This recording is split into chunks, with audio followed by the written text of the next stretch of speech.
आज हम स्वामी जी के समक्ष आए हैं और स्वामी जी कुछ बताना चाहेंगे हमें धर्म के बारे में और भगवान किस तरह इस कलयुग में अवतार लेके आते हैं या आएंगे। तो स्वामी जी कुछ इस बारे में बताइए आप कि कलयुग में किस तरह भक्ति का प्रारूप होता है, और आप बताइए। हरिओम। संसार विचित्र और नाना प्रकार के लोगों की विचारधाराओं में बहते हुए हम जो एक इस प्रश्न का जवाब हम उतना तो नहीं देंगे, संक्षिप्त रूप से हम जवाब दूंगा कि कल की अवतार, कलयुग में भगवान का आना ही कलयुग कल की अवतार होता है। और कल की अवतार का मतलब होता है दुष्टों का संहार करना या अपने अंदर का विकारों को दूर करने वाला जो ज्ञान है, जो ज्ञान को देने वाला वो कल की अवतार का रूप होता है। और कल की अवतार में परमात्मा का जो स्वरूप होता है उसका वो भी मनुष्य रूप में ही होता है। दूसरा कोई दूसरा रूप नहीं होता, मनुष्य के रूप में ही परमात्मा आते हैं। आज सब लोग जितने भी धर्म ग्रंथ में जितने भी कथावाचक हैं या धर्म ग्रंथ के अनुयायी हैं, ये सब आजकल सबके अंदर मुंह से ये निकलता है कि कलयुग का 4 लाख कितने बरस के उसकी आयु है। तो 4 लाख तक तो अगर हम जीवित होते तब तो हम 4 लाख की बात करते, सोचने वाली बात है। और आज तो कल की अवतार में जो वर्णन किया गया है वेद पुराणों में, भागवत शास्त्रों में जो वर्णन किया गया है कि कलयुग का विस्तार क्या है, कलयुग में रहने वाले कैसे लोग रहते रहेंगे, कैसे उनका व्यवहार होगा, कैसा उनका खाना पीना होगा। उस प्रकार से अगर आप अगर वेदों को पढ़े हुए हैं, शास्त्रों को पढ़े हुए हैं, तो वो वेद शास्त्रों को पढ़ने वाला विचार करना चाहिए। उन सज्जनों को, महान भावों को विचार करना चाहिए कि वास्तव में जो लिखा है क्या आज वो नहीं हो रहा है? क्या नग्न स्थिति पर क्या देश हमारा नहीं चल रहा है?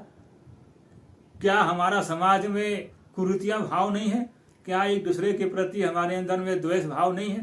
तो अगर है तो क्या वो कलयुग का विशेषता में आप क्या देखना चाहते हैं कि और विशेष हो कि जब मनुष्य जब क्या कहते हैं कि 1 फीट का हो जाएगा, 1 हाथ का जब जन्म हो जाएगा तब कलयुग माना जाएगा? या जब आदमी घर घर में जो है बिल्कुल घर से बाहर हो जाए और एक आदमी खाए और एक आदमी 10 आदमी ना खाए, ऐसा भी स्थिति हो जाएगा? तो ऐसा स्थिति तो हो रहा है कि जो आदमी आज पैसा होते हो करके भी जो है आज जो है कुछ नहीं समझता है, भगवान को कुछ नहीं समझता, मनुष्य को नहीं समझता, अपने पास पड़ोस को भी नहीं समझता, न तो अपने स्त्री बहन बेटियों को कुछ नहीं समझता। तो इसका मतलब क्या है? कलयुग कहाँ नहीं है बताओ आप? क्या इसमें कलयुग का वास नहीं है? और लोग जहाँ पर सवाल आता है कि कल की अवतार, अब कल की अवतार तो जब ऐसी अवस्था में होता है तो तुलसीदास जी लिखते हैं कि जब जब होई धर्म की हानि, जब जब होई धर्म की हानि, बाढ़े असुर अधम अभिमानी, तब तब धरी हरि विविध शरीरा, हरहि कृपा निज सज्जन पीरा।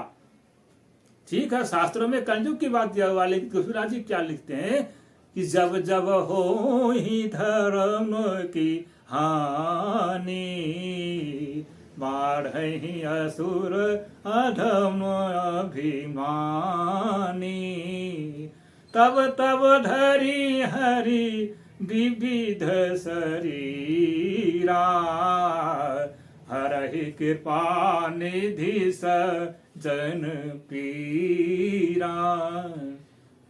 तो कहने का मतलब यह है कि समाज में जब कुरीतियां पैदा होती है, जब विचारों में भिन्नता पैदा होती है, आपस में वैर की भावना जब प्रकट होती है, तब समझो कि कलयुग का वास है।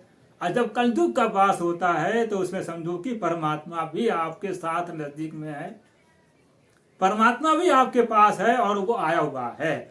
उसका आपके अनुसार कलयुग में कल की अवतार हो चुका है या होने वाला है, अब होएगा? कलयुग में भगवान का अवतार हमेशा होता है और हमेशा एक रूप नहीं है, उनके आने का उनका एक रूप नहीं है, कई अनेकों रूप होते हैं समय समय पर। इस चौपाई का अर्थ क्या समझ रहे हैं आप? इस भाव का भाव देखिए आप कि कहते क्या है कि कलयुग में भगवान का आना अनिवार्य है। और किस रूप में आना है? मनुष्य रूप में। मनुष्य रूप में आएंगे, ये उनके सींग नहीं होंगे, क्योंकि पहचान होगा कि सींग रूप में आएंगे, 2 दांत होंगे, 4 दांत होंगे। किसी के घर में 2 सींग आ गए, किसी के घर में 4 हाथ पैदा हो गए, बोले भगवान पैदा हो गए। ऐसे नहीं होता है। भगवान तो स्वयं ज्ञान दाता होता है। ईश्वर ज्ञान दाता होते हैं, मनुष्य की वृत्तियों को बदलने के लिए आते हैं। जनाय जराई धर्मस्य ग्लानि भवति भारत।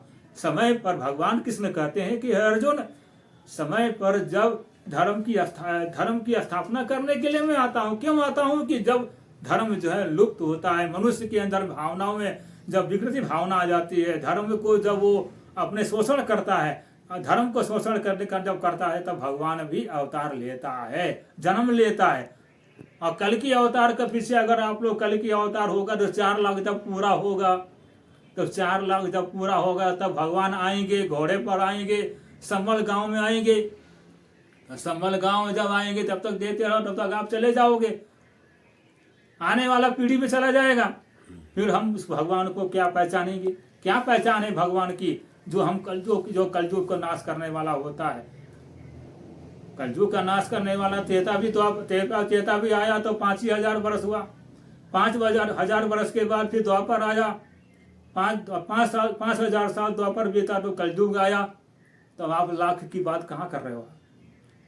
लाख की बात कहाँ कर रहे हैं आप? आप ये देखिए कि वर्तमान में हमारा समाज में क्या हो रहा है। कुरीतियां जब हो रही है तो इसमें कोई ऐसा पुण्य आत्मा है कि नहीं है? कोई उसका संशोधन करने वाला कोई महापुरुष है या नहीं है? संसार में कोई संत है या नहीं है? उसको देखिए। कल की अवतार के बारे में करते हैं तो कल की अवतार का कोई रूप नहीं होता। कल की अवतार का मतलब होता है अंधेरे को दूर करने वाला। अंधेरे को दूर करने वाला ही महापुरुष होते हैं, संत होते हैं। अब उसकी पहचान हमें खुद स्वयं विवेक के द्वारा करना पड़ेगा। तो उसकी पहचान के लिए तुलसीदास जी लिखते हैं कि बिनु सत्संग विवेक न होई, राम कृपा बिनु सुलभ न सोई। सत्संग ही आपको वहां पहुंचाएगा जहां पर भगवान विराजमान हैं। मनुष्य के शरीर में, मनुष्य रूप में जहां भगवान विराजमान हैं। और आगे बोलो। अच्छा स्वामी जी, एक चीज ये बताइए कि आम जो इंसान है वो भक्ति कैसे करे? किस प्रकार भक्ति होनी चाहिए? किस प्रकार वो अपने नित्य जीवन में भक्ति कर सकता है? भक्ति तो सारा संसार करता है। वैसे तो देखा जाए तो एक पशु के अंदर में भी हमने देखा है कि वो भी भगवान का आराधना करता है। वो भी अपना मंदिर में जाना, प्रसाद खाना। बहुत से कुत्तों के अंदर में, जानवरों के अंदर में देखा हूँ कि समय पर वो जब कथा भजन कीर्तन होता है तो वहाँ जाके बैठते हैं वो, और बैठने के बाद वो भी प्रसाद ग्रहण करके तब वो जाते हैं वहाँ से। हालांकि उनकी पशु है वो कि जब हाथ नहीं जोड़ सकते, प्रार्थना नहीं कर सकते, लेकिन उनकी अंदर आत्मा की जो भावना है, प्रारब्ध जो उनकी जो स्वरूप है कर्म का, वो उनको याद दिलाता है कि हम किस रूप से, हम कहाँ किस कर्म से हमारा जो है ये रूप बना है, जो कि हम आज हमको याद आ रहा है, उसको याद आता है। तो भक्ति, वैसे तुलसीदास जी ने रामायण के अंदर में 9 प्रकार की भक्ति बताई है। तो 9 प्रकार की भक्ति है। 10 द्वार हैं हमारे इस जीवन के अंदर में, शरीर के अंदर में 10 द्वार हैं, 9 भक्तियां हैं और 7 चक्र हैं और 10 ही क्लास हैं उसके। 9 द्वार के 10 द्वार के 10 क्लास हैं। अब 10 क्लास की 10 भक्तियां हैं। 9 भक्ति, भगवान ने 9 भक्ति बताई। 10वां का तो उन्होंने पूर्णाहुति की है। 9 भक्ति जो है हमारा जो है जीवन के शरीर के माध्यम से हम कर्म करने का हमारा विधान बताया। 10वां तो आखिरी है, जहां पर कि उसको जाने के बाद फिर वहां से फिर वापस नहीं आता, तो अलग है। लेकिन 10वां क्लास भी उसी में क्लास भी है, और उस क्लास को दुनिया संसार जो है कर रहा है। पहला क्लास है बच्चों का संस्कार। बच्चा एक माँ का हाथ पकड़ करके माँ जो है जब मंदिर में जाती है तो बच्चे को भी अपने हाथ पकड़ करके, अपने हाथ उंगली पकड़ करके बच्चे को मंदिर में ले जाती है। तो आज जैसे हम लोग बच्चे को जब पढ़ाते हैं तो उसको कहाँ ले जाते हैं, आंगनबाड़ी या यूकेजी। तो हम तो शुरू में जो हम जा रहे हैं, माँ जाती है बच्चे को ले जाती है, वो सिखाती है कि बेटा मंदिर में जाना है, वहाँ भगवान को हाथ जोड़ना, ये भगवान है। हालांकि वो बोलता नहीं, खाता नहीं है, भक्ति है, प्रथम भक्ति है। प्रथम भक्ति माने भक्ति का पत्ता है 10वां पहला क्लास क्या है, हम यूकेजी में हम जा रहे हैं। कहाँ जा रहे हैं, भगवान को हाथ जोड़ने के लिए। और हम क्या कर रहे हैं, जीवन पर्यंत हम जो है बचपन से लेकर के जो हमने माँ बाप ने सिखाई कि बेटा हाथ जोड़ना चाहिए, फूल चढ़ाना चाहिए, जल चढ़ाना चाहिए, चंदन टीका लगाना चाहिए। हम तो एक ही पहली क्लास यूकेजी में ही चल रहे हैं और चलते चलते हम जर्जर हो गए, फिर भी आगे का क्लास हमने पकड़ नहीं पाया। और किसी ने पकड़ा तो कोई वेद शास्त्र पकड़ लिया तो पहली दूसरी क्लास में चला गया, फिर इसके बाद में थोड़ा हवन पूजा करने लग गया, वो तीसरी चौथी क्लास में चला गया। ऐसे करके आदमी जाता है, लेकिन लास्ट में जो है वो फिर शरीर जो है जर्जर हो जाता है और फिर वो पत्थरों के मूर्ति में पूजा पाठ में ही अब उस भक्ति को भक्ति समझ करके वो अपने जीवन को ऐसे ही गंवा देता है। आज गंवा देता है तो गंवाने का मतलब होता है कि अपने अभी तक उस 10वां क्लास का जो 10वां द्वार का जो भेद है वो नहीं समझ पाया। जब नहीं समझ पाया तो हम अभी तक जो है कहाँ तक हैं, यूकेजी से ले करके अभी तक हम जो है 9 द्वार के द्वार तक ही हम भटक रहे हैं। वो 9 द्वार में ही भटक रहे हैं। हम 9वां क्लास में ही 9 द्वार तक भटक रहे हैं। 10वां क्लास का 10वां द्वार का अभी तक हमने भेद नहीं पाया। भक्ति 9 प्रकार की होती है। अगर भक्ति की क्लास अगर हम पढ़ते हैं तो भक्ति में कहा जाता है कि प्रथम भक्ति संतन कर संगा, दूसरी रति मम कथा प्रसंगा। पहला भक्ति क्या है, संतों का संग। जो संत परमात्मा के गुणों का, परमात्मा के स्वरूप का, परमात्मा के शब्दों का, परमात्मा के नाम का जो बखान करता है, उन संतों का संग करने का सत्संग कहा जाता है। आज जब उन सत्संग में जब हम जाते हैं, पहली क्लास जब हम अटेंड करते हैं, तब वो दूसरी क्लास में जाने का मौका मिलता है। कहा प्रथम भक्ति संतन कर संगा, दूसरी भक्ति मम कथा प्रसंगा, तीसरी भक्ति अमाम। ऐसे करके जो है हमारे 9 भक्तियां हैं। 9 भक्ति को हम कहाँ पर चल रहे हैं, किस प्रकार से चल रहे हैं, वो सत्संग ही बताएगा आपको।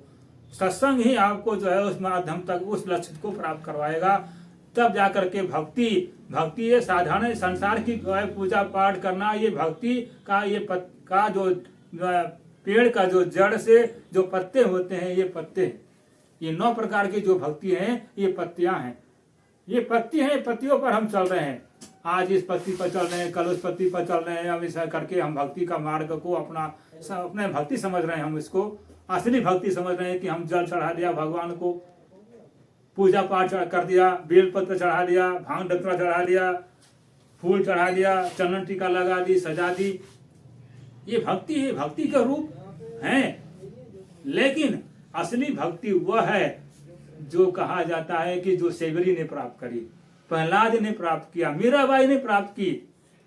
जहां पर जाकर के 10वां द्वार में जाकर के नवम भक्ति मम दर्शन, भगवान का स्वरूप का दर्शन जब होता है, वो आखिरी द्वार होता है जहां पर भगवान का स्वरूप का दर्शन होता है।